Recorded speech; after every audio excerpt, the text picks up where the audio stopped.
What's going on, everybody? AMONEY from Selfless here. So today I'm going to go over a 1v1 that I encountered the other day, and basically I just want to show you or kind of walk you through the different parts of my playstyle.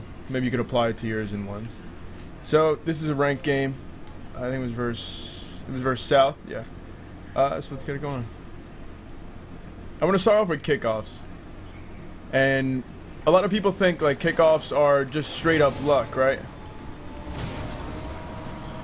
So look at this first kickoff where it looks like I should win it because I'm coming straight on. South kind of positions himself to the right before he kicks off, and he spins left. See that? I end up spinning left as well. That's why I lost that one. Technically that's a loss of a kickoff because he has possession now and he has boost. Let's rewind that one more time. We'll go 50%. So again, I'm coming straight on to the ball. South is slightly going to the right. See how right before slightly goes off to the right and then turns left? If I would have turned right here, flipped right, we probably would have matched each other and the ball would have just went along here. I would have been in more of a position to challenge him and possibly beat him to the boost. But since he spun left, since he spun left and I spun left, that just took me out of the play. Alright, so let's get it on. We can go from my point of view here. Okay, so dribble across, cut it off real quick.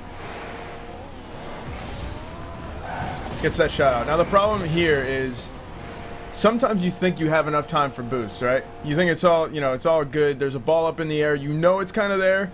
And this guy's in the ready position. If I notice, or if you notice in general, that a person's in a ready position after the ball is floating above or around where the opponent could potentially make a shot, don't just leave it there. Tip it off to the side and get it up the wall. This way you could buy yourself some time. In which case I'll have to go up the wall and chase it or let it drop down and then make the play. But I kind of got greedy here. Thought I had enough time to go for the boost and stop. I obviously didn't. Look at this position. There's no way. If he hits it anywhere around here, it's a guaranteed goal. That's number one for him. Let's go ahead again with the next kickoff. Let's see. Let's put it on 5%. So look at this position right here. He's closer to the ball. I'm a bit farther away. You can kind of see who's going to win before anything happens. If he spins to the left, he's going to win that. He's going to win this kickoff because the ball will just. He's going to keep his nose along the ball farther than I will. See that? See that? So he gets possession right there. Goes a bit towards in my half, but here, let's send this back rather. But the thing is, I could still keep possession of this ball. I threw it away. Not too bueno. Let's go back to player view. But I held possession. Now, what he wants to do, since he knows that I don't have any boost really, is he just wants to get that play across, make me chase it, and be gone. But notice how I'm taking all of the little boost pads and doing what I can. When your opponent is basically boost starving you, don't sleep on those little boost pads. They are going to help you a lot. There's about 12 boosts in all of them. Here I kind of bait him out. See right here, I know I have some time. I got space. He had a bad tackle, or there's just a decent dribble. That's it. That's the end of that. But remember, boost pads, the small ones, they come in handy. They really do. So let's look at this. This is kind of like a kickoff tutorial as well. I mean, kickoffs are really huge in ones. They're a bit different in 2s and 3s. I'll come out with more videos on that on the Selfless channel for sure. But right here, if he flips to the left, he's got his nose on the middle. My nose isn't quite on the middle. It's slightly to the left, which is a problem. He's going to win that kickoff for sure. Also, I didn't flip soon enough. I flipped way too late. The timing of your flip matters as well. So watch how long it takes me to flip. This is the problem. I waited until way too close. If you use your second flip, or if you roll into it, and your nose is kind of tilted down, let me try to get that frame. And your nose is tilted down, it's going to use you as a ramp, basically. So check this out again. I'll try to get the exact point. Well, I skipped it. Hold on, one more time. Again, if you wait to use your flip until you're right next to the ball like this, it's not good. You're not going to be able to win it. If the person is contesting high. See right there? Nose was basically just used as a ramp. And now he's got possession of it. Let's get into full move, or full gear rather. He's got possession of it. Easy goal. Okay, he managed to mess up on that one. We would count that as a goal though if you're actually playing it. Okay. Not much going on here, just trying to get it by him. Get maybe a lucky contest or something like that. Good save. Now notice how instead of following the ball, I'm a bit more patient when I have him in a position like this. Watch. So, I feed him the ball right here. Right? I go for a little dribble shot. Now look, I could easily go up for that, but I decide to circle around because I know he's in an awkward place. His nose is facing the goal. The ball's up in the air behind him in front of his goal. He's going to have to make kind of an awkward play. So I try to play off his mistakes, maybe notice if he's a kind of player that would make more mistakes like that. Instead I go for the boost grab, try to get a play off that, and just go for a dribble. Good dribbles like that, go into free play. Go into free play, practice dribbles. I have a little tutorial on Selfless channels as well. I don't go too much into dribbling. I think I'll make that video in the future as well. This is kind of disgusting.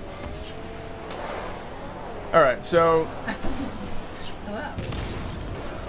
basically he makes a mistake here of just hitting it awkwardly. So you can play off these mistakes too. So it's, well, that was a decent contest. I try to get above the ball, but I don't have to go for the ball automatically. So he's going to have to make the save across. He messed up. I'm there for the catch, and that's it. Oh, maybe not. Bad shot by me.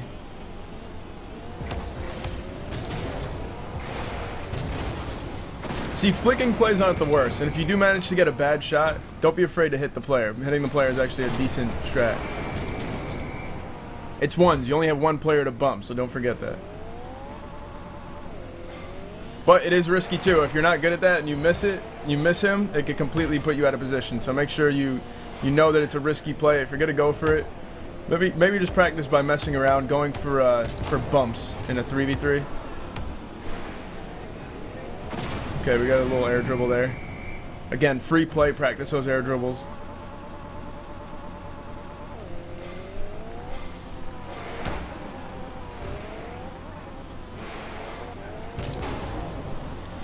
There was kind of a risky jump for me. See how he had so little space in between him and the ball, and I had a lot of space in between me and the ball.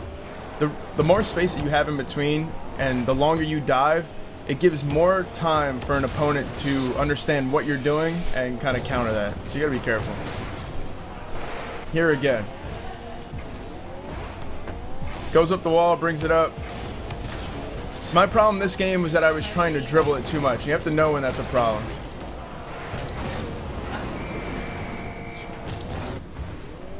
So instead, I could have just hit it up the wall, kind of went back and got in position, get in like the defensive play, but this is all like, this is the reason why watching replays as well is going to help you grow as a player. Here again, gave him too much space, took too time to rotate back to the net. The priority is coming out from the net when he has it in the corner, this way you can get it away. No matter what way you pinch the ball, it'll usually end up going in your favor when it's in your corner. You know what I mean? So if he pinches it outwards or on your car, it's most likely going to go out unless it hits the ceiling, and that's the unfortunate time. So he's kind of trying to keep pressure, get a little pinch going. I should have had that goal.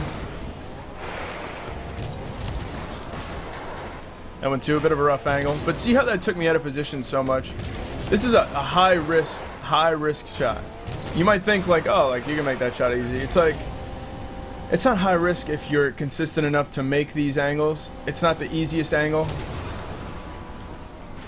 But if you do miss it and you use that flip, then you are guaranteed to go into this corner, and it is going to be rough to make a recovery, especially if you don't have boost. So try to avoid flick shots that are kind of harder, or power shots, any type of that nature, so you don't avoid anything. A better way to go about it maybe is let the ball come out a bit farther. You know what I mean? Let the ball come out a bit more. See if he's going to pressure it. If not, get a little tip on it and then go for a dribbling play or maybe smash it up. What I usually like to do is smash it up against these walls. These walls are really nice because you get this guy to come out. This guy's in goal.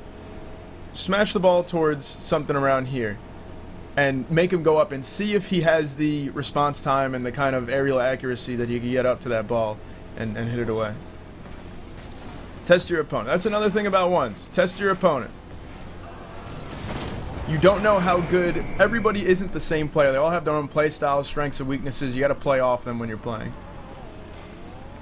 So let's see this time. How do we think? See, look. I'm still not in a power position to get this ball out, right? If I would guess right, this ball is going to land somewhere over here. Because you see, his nose is completely on the middle, right? Completely on the middle. My nose is slightly to the left side. The only way it's going to go, it's just physics. It's just going to go this way. Yep. Now, it's not the worst thing. Let's see. It's not the worst thing that could happen. I try to keep it in possession this way I can follow it up. Now, that's a bad move. With me, see how I kind of gave up the possession right here? I had this. I went for a power shot, but I didn't use the boost at the right time to get it up. Plus, I jumped too high. Too high, too fast. Watch. If you want to get a decent power shot here, I have to let the ball drop, and then on its way up, I just power shoot it in the nose, right here. I front flip into the bottom, about right here, and then it'll fly up. But since I jumped too high too early, look at where I hit the ball, dead in the middle. It's gonna go straight. That's it. And now that was all the boost I had since this guy had the boost, and that's it. That should be a goal for him. Oh, bit of a struggle. The no boost struggle. See how he's maintaining his boost control? Boost control is huge in ones.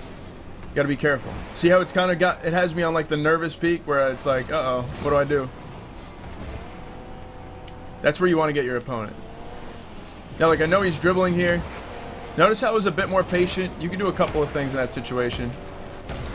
Like, for instance, in this situation, I wait for the first hit usually. The first hit that he tips up is going to determine what he could do with the ball. He could jump up, flick the ball to the left, to the right. He could power shoot it over you. You gotta be careful with that. Get ready to double jump. Since he messed it up, I'm just turning around and that's it. See here, I decided I'd rather have boost. I couldn't really catch up to the ball. I would be in a dangerous position. Nice air dribble by him. And it's 5-4. See how he came back? Never take it for granted. Now let's see who's gonna win this. Another kickoff. He's been winning almost every kickoff, and I haven't adjusted at all. But this one seems like I might actually win it. I should have had my nose up there a bit sooner. Yeah, I actually got that one. Okay. So we did finally adjust. See how he's been... I noticed in my opponent's offense that he likes to tip the ball up. He likes to do these little touches. Right here. Boom. See how he likes to do those little touches? This one I decided to cut it off early. Could have had the chance at a shot, ended up missing it a little bit. But keeping your opponent guessing is the biggest deal. There was a bad tackle by me. Easy finish by him. Getting your opponent to not feel comfortable by diving in at different times, maybe a bit sooner than others. It depends. That'll make all the difference in keeping your defense up to par, pretty much. I tried to go for the quick power shot, ended up missing. And don't be scared to demo them, that's what I'm saying. On the way back, don't let them get too comfortable. Know that they're going to have to keep their awareness up, make sure they dodge my kill.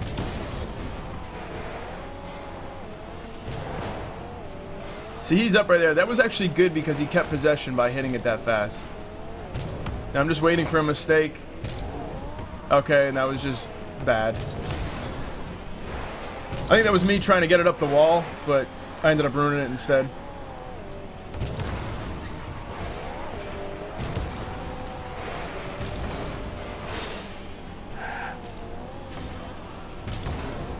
That wall hit was a bit risky. He's only got 10 seconds though, so this is kind of He's just trying to keep pressure, and that's it. 4 seconds, the game's just about over. And that's it. That's the final thing. Now, before I go,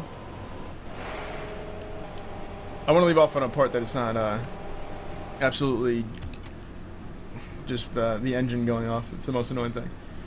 The thing that I want to talk about real quick is people ask me a question all the time. How do I do fast kickoffs? Are kickoffs really, like, using fast kickoffs the best thing ever? And my answer to that always is kickoffs are kind of like pitches in baseball. So knowing different pitches is obviously useful, and you definitely want to throw different things at different points, but only using a curveball isn't the best idea, because the batter is going to figure out what you're doing sooner or later and just know how to counter it, right? So what I say to that is learn the fast kickoff. You could learn a fast kickoff, but don't be predictable when you're going to use it. Make it that one thing that you're going to use one time in the game that's going to completely throw your opponent off and hopefully get a kickoff goal on it. You know what I mean? Not something that you're just going to use it every time and say, wow, I could do this. At the lower ranks, it's going to work, but at the higher ranks, it's going to work a lot less. You know, it's not really too viable when you get, especially to the pro scene. You could tell just by the frame, the name above, that someone's going to fast kick off and how it's going to react. You could usually dunk it and get it in your possession, so it's not worth it. All right. Again, guys, thanks for watching. Truly appreciate you being here. Make sure to subscribe to Selfless. They're the best. All right. Have a good day, everyone.